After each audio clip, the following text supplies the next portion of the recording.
নেমে আমি সেখানে গেছি যেখানে আমি আমার স্বপ্নটা নিয়ে বাঁচতে চেয়েছিলাম।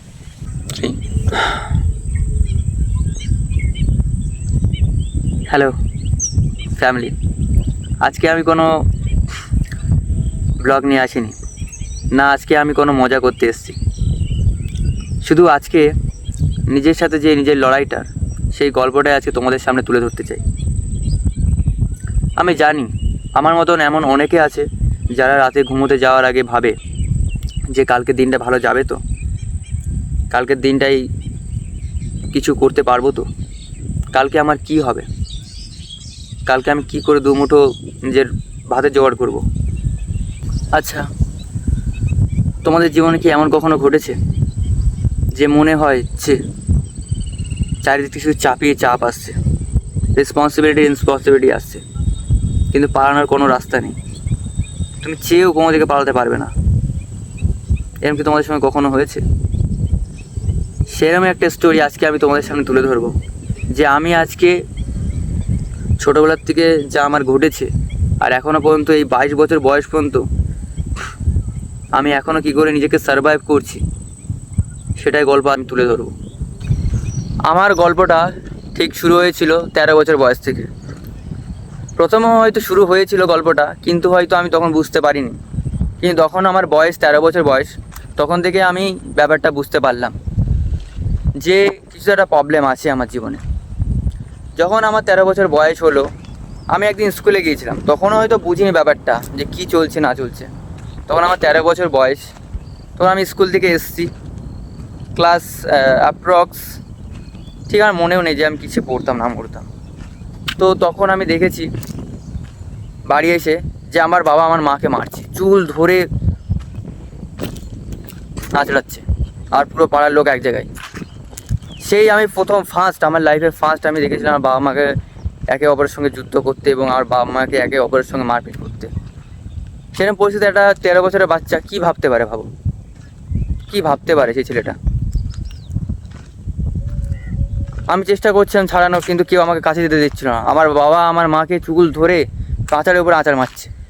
সেটা দেখার পর আমার মতন 13 বছরের বাচ্চার অবস্থা কী হতে পারে ভাবো। তখন আমার 13 বছর বয়স, আর এখন আমি অ্যাপ্রক্স 22 বছর হয়ে গেছে আমার। সো তখন থেকেই জিনিসটা আমার শুরু হয়ে গিয়েছিল গল্পটা। তারপরে কত ঝগড়া, কত ঝাঁটি, আমার বাবা আমার মাকে মারতো, আমরা পালিয়ে কোথাও লুকিয়ে যেতাম, আমার মা আমার বোন আমি, কোথাও গ্রামের জঙ্গলে, কোথাও গ্রামের খেতে, কারো বাড়ি, রাত 2টো 1টার সময় ঝগড়া বাঁধতো, আর মা বাবা আমার মাকে মারতো। জানি না তাদের মধ্যে কী প্রবলেম ছিল। তারপর অনেক ঝড়ঝাপটা দেখলাম ওই কিছু সময়ের মধ্যে, 14 থেকে 15 বছর বয়সের মধ্যে।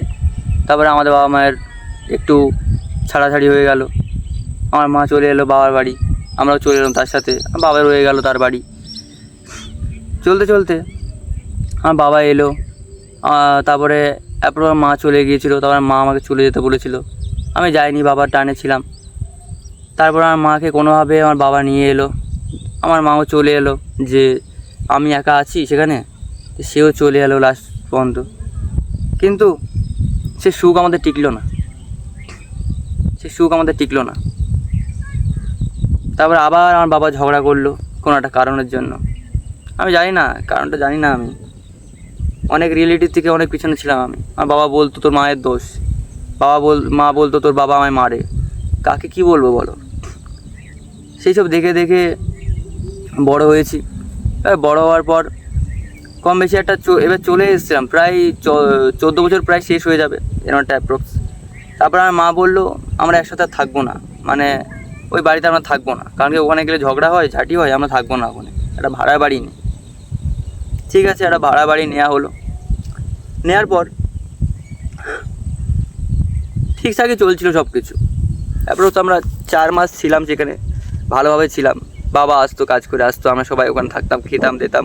আমার মা একজন গভর্নমেন্ট মানে জব করে, তো সে চাকরি করতো আর বাবা কাজ করতো, ব্যাস ভালোই চলে যাচ্ছিলো আমাদের।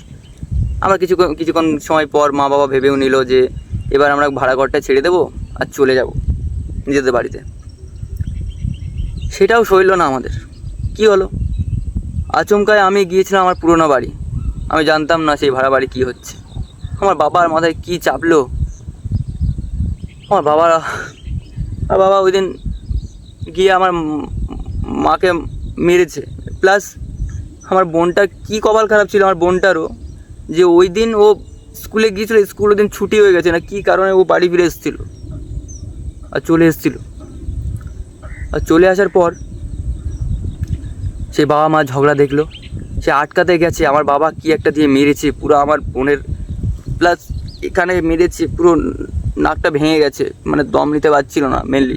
আর এখানে মেরেছে পুরো মাথা ফেটে গেছে, পুরো রক্ত এখানে পুরো চোখে লেগেছিল। সে রক্তারক্তি অবস্থা, পুরো কী অবস্থা হয়ে গেছিলো আমার বোনের ওইখানে। ওই একটা সিম্পল ঝামেলা। আমি আমার কতবার বলেছি তোমাদের মধ্যে নিজেদের না হয় তোমরা ডিভোর্স করে নাও, কেন নিজেদের এটা করছো। আমার বোনটা তারপরে আর বাবাটা কি হসপিটালে নিয়ে গেছে। এবার আমরা জানি না কিছুই। আমি বাড়ি ছিলাম, মানে ওই বাড়ি ছিলাম পুরোনো বাড়ি, আর দাদার সঙ্গে বসে টিভি দেখছিলাম। আমি জানি না কিছু হচ্ছে বলে ওখানে। কী বলবো বলো, সে কথা ভাবলে আমার এখন কান্না আছে। আজকের দিকে প্রায় 6-7 বছর আগের কথা অ্যাপ্রক্স। তো আমার বাবা কোনোভাবে হসপিটালে নিয়ে গেল, নিয়ে যাওয়ার পর তাকে ভর্তি করলো, অ্যাডমিট করলো। তার চোখে সেলাই পড়েছিল আমার বোনের, প্লাস নোজে, তার নাকের মধ্যে পাইপ দিয়েছিল। সে বাঁচতো না, 1% চান্সে সে বেঁচে গেছিলো। তার মাথায় রক্ত জমে গিয়েছিল। তারপর কি হলো, সেখান থেকে সবাইকে কম বেশি করে রেস্কিউ করা হলো। পুরো বাড়িটা রক্তারক্তিতে ভিজে। আমার মায়ের চোখে ঘুষি মেরেছিল, আমার মায়ের একটা চোখে পুরো চোখ ফুলে গিয়েছিলো, সে দেখতে পাচ্ছিল না। আর মায়ের অবস্থা পুরো খুব খারাপ ছিল।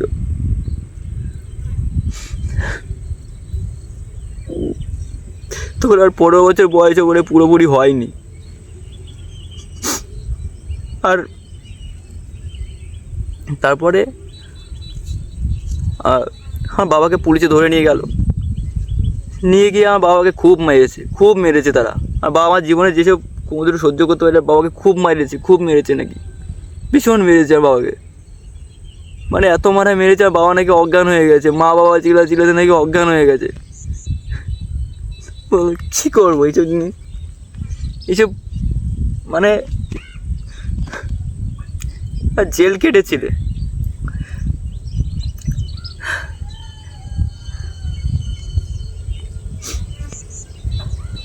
সেই সময় সেই মুহূর্তে আমি কী করতে পারি বলো। লোকে আমাকে বলছে বাবাকে ছাড়বি না, জেল থেকে বেরোলে এটা ওটা করবি, ওটা করবি। কিন্তু কী করে বলবো, আমার বাবাকেও তো তারা মেরেছে, ভীষণ মারা মেরেছে।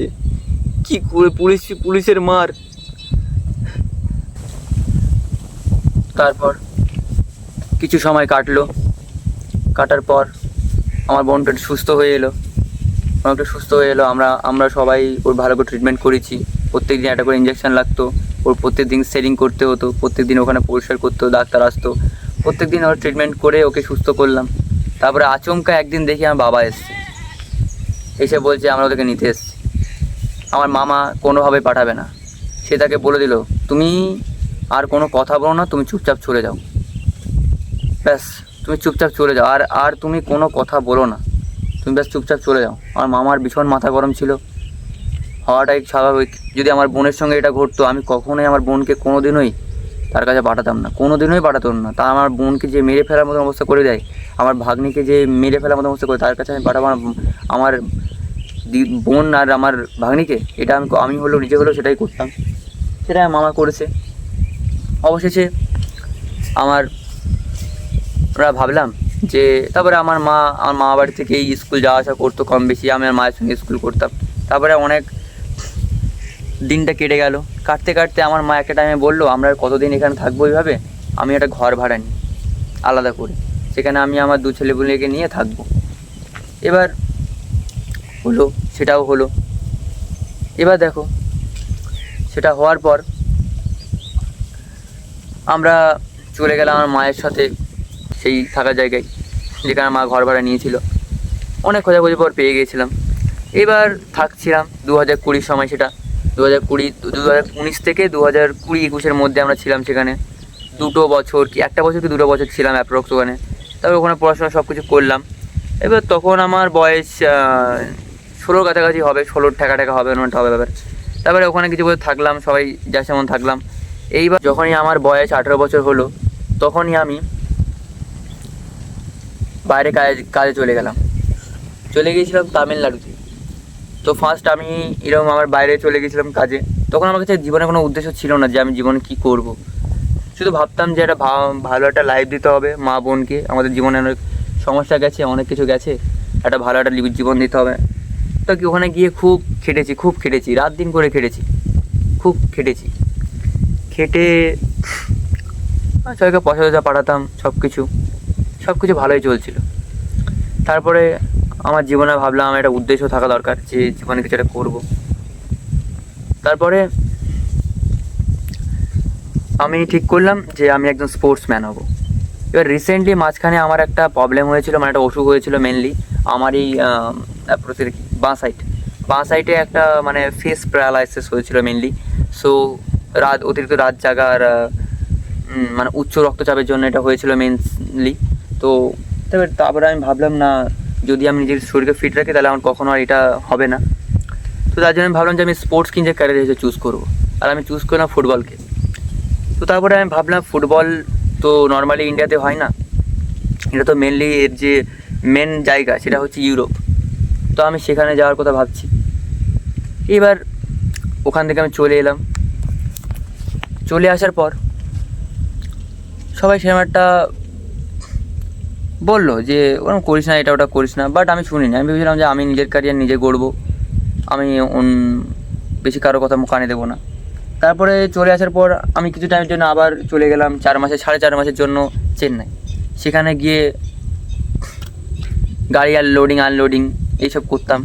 মানে সকালে ধরো বেরোতাম 7টার দিকে, তো বাড়ি ফিরতাম রাত 1টার দিকে, এরকম একটা ব্যাপার। মানে তখন সেটা চেন্নাইয়ে ছিল, রুমে ফিরতাম। সো চলছিল 4.5 মাস ওটা করার পর আমি বাড়ি চলে আসি। এবার বাড়ি চলে আসার সময় রিসেন্টলি আমার মা বললো আমি বিয়ে করেছি। আমি শুনে পুরো অবাক, লিটারালি আমি শুনে পুরো অবাক। বাট ঠিক আছে, করার কিছু সময় পর আমার প্রথমে একটু খারাপ লেগেছিলো, বাট পরে সব কিছু গুছিয়ে নিয়েছি। ঠিক আছে, তোমার একটা লাইফ পার্টনারের দরকার, তুমিও তো একা কী করে বাঁচবে। ঠিক আছে, মেনে নিলাম ব্যাপারটা। তারপরে যখন আমি চেন্নাই থেকে ফিরলাম, তখন আমি সোজা আর মায়ের কাছে যাইনি। আমার মা চাইছিল না যে আমি স্পোর্টসটা করি, কিন্তু আমি জানতাম যে আমি কেন স্পোর্টসটা করতে চাইছি। নিজের হেলথ এবং নিজের জীবনে একটা লক্ষ্য থাকাটা প্রয়োজন, যার জন্য আমি একটা সিদ্ধান্ত নিলাম ওই ট্রেন থেকে নেমে, যে আমি আর আমার মায়ের কাছে এখন আর ফিরবো না। আমি সোজা সেখানে যাব যেখান থেকে আমি চলে এসেছিলাম। সে যাই হোক আমার সঙ্গে দেখা যাবে, চলে গেলাম সেখানে, বাড়ি চলে গেলাম। ট্রেন থেকে নেমে আমি যে স্টেশন নামতে হবে সেই স্টেশন নামিনি, তার আগের স্টেশন নেমে আমি সেখানে গেছি যেখানে আমি আমার স্বপ্নটা নিয়ে বাঁচতে চেয়েছিলাম। Faded film